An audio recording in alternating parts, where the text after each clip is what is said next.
Welcome back to another episode of Autism Labs and the journey that we're all on with our severely autistic kiddos.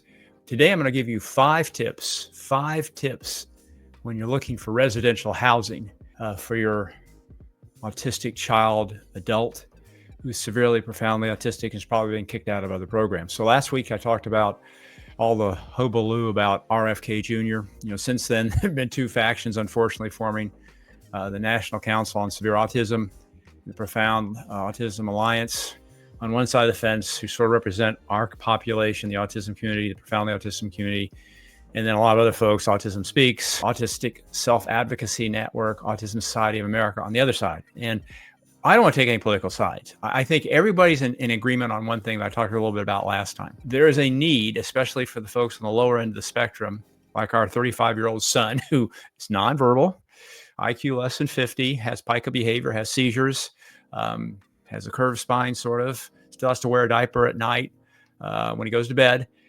A variety of issues, right, that we've all experienced as parents of those kiddos. There is still a need for services. And more importantly, as we get older, like me, old guy, really old guy, finding a place for them to live when you can't take care of them anymore. And so that's what this podcast is going to be about. 5 tips that my wife and I have come up with as we've been on this journey for probably longer than most of you. Because again, our son's 35 years old.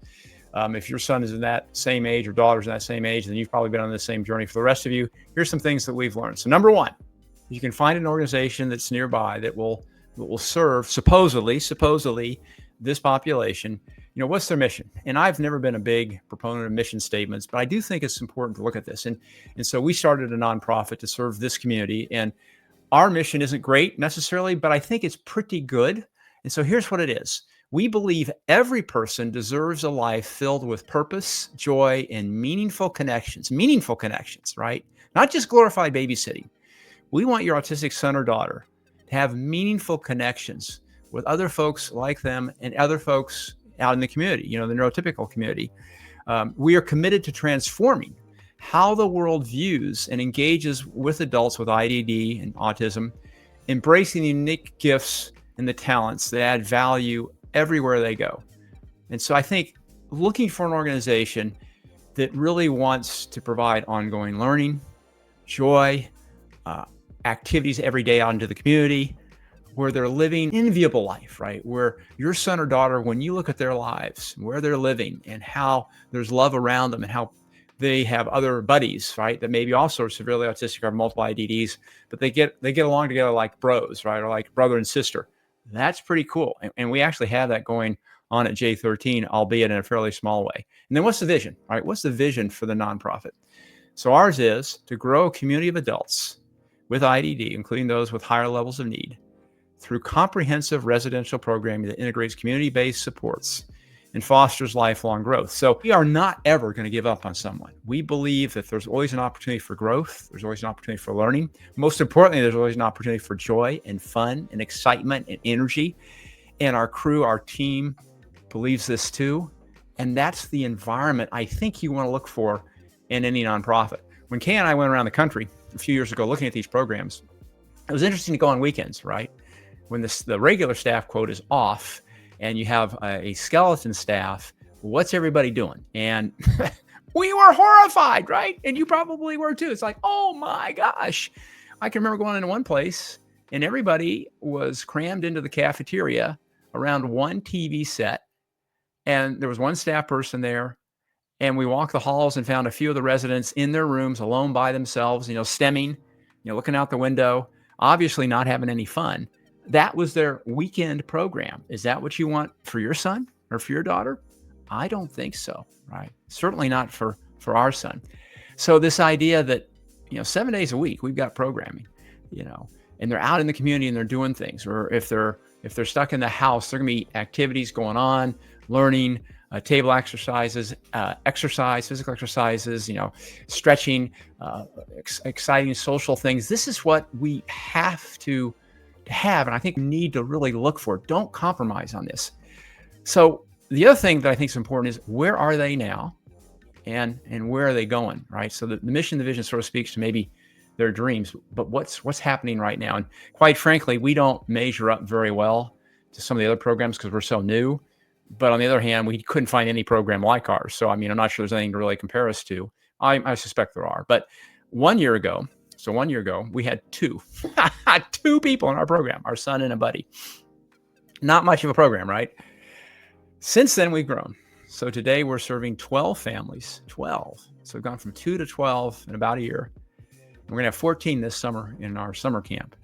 So that's pretty good growth, right? And we've learned a lot, right? And, we had to get a van, a big van, transit van with 15 seats, right? To take folks from the house, this nexus of the activity, out into the community, crux climbing gym, a trampoline park, a place outside that's got water and falls and hiking and whatnot, basketball courts. I mean, just a variety of activities, museums, who knows what, right?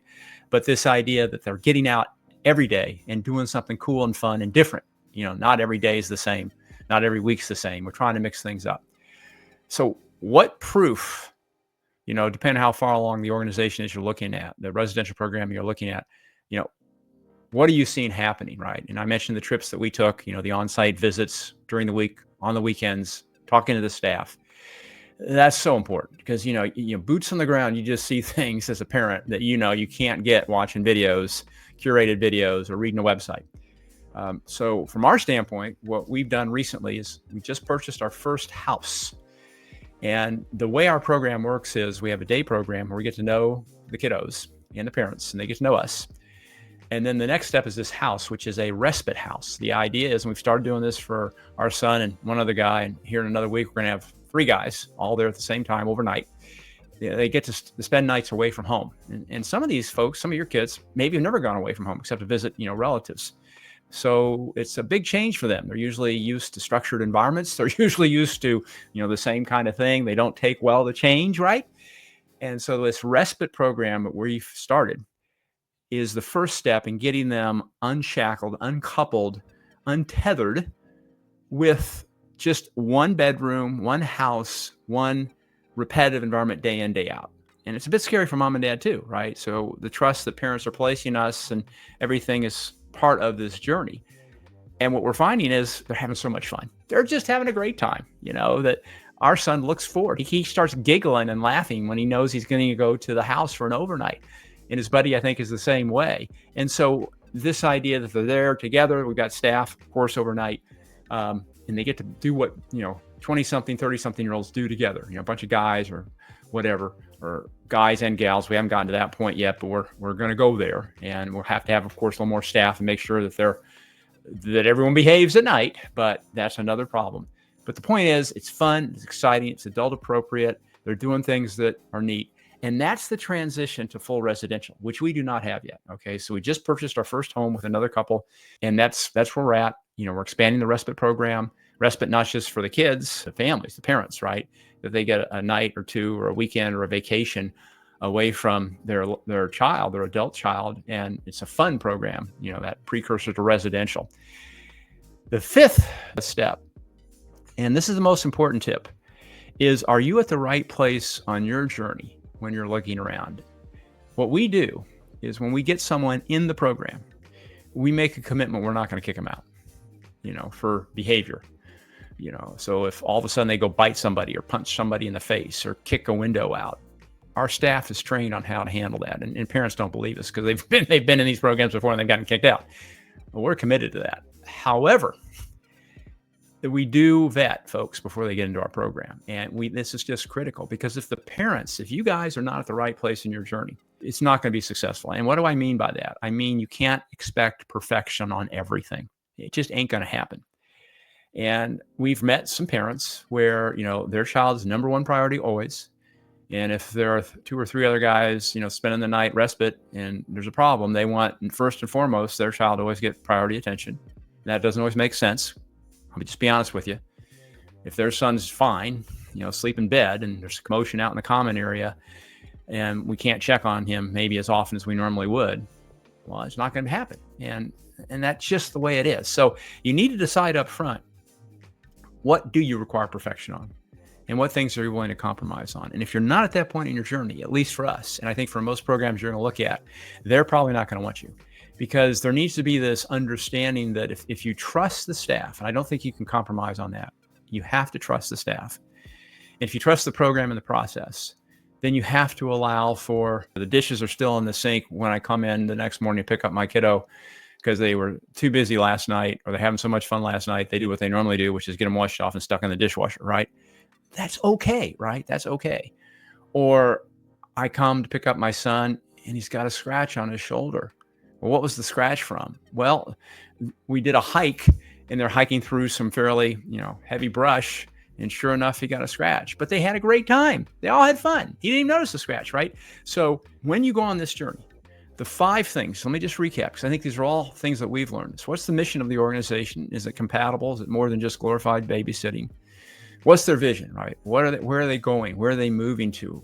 Is it going to be more homes, a community setting, more people involved of like minds? Where are they now?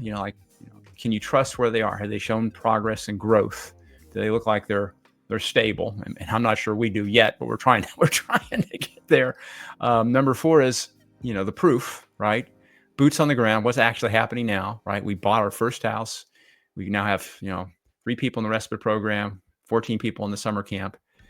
So we're not huge, but we're making progress. And I think programs you're looking at, you need to sort of see that progress too. And then last and most importantly, are you at the right place in your journey, right? Are you willing to sort of go in and say, hey, here are the things that are really important to me that I'm not going to compromise on. And here are the things that probably aren't that big a deal. Hope this helps. Talk to you again next week. Bye-bye.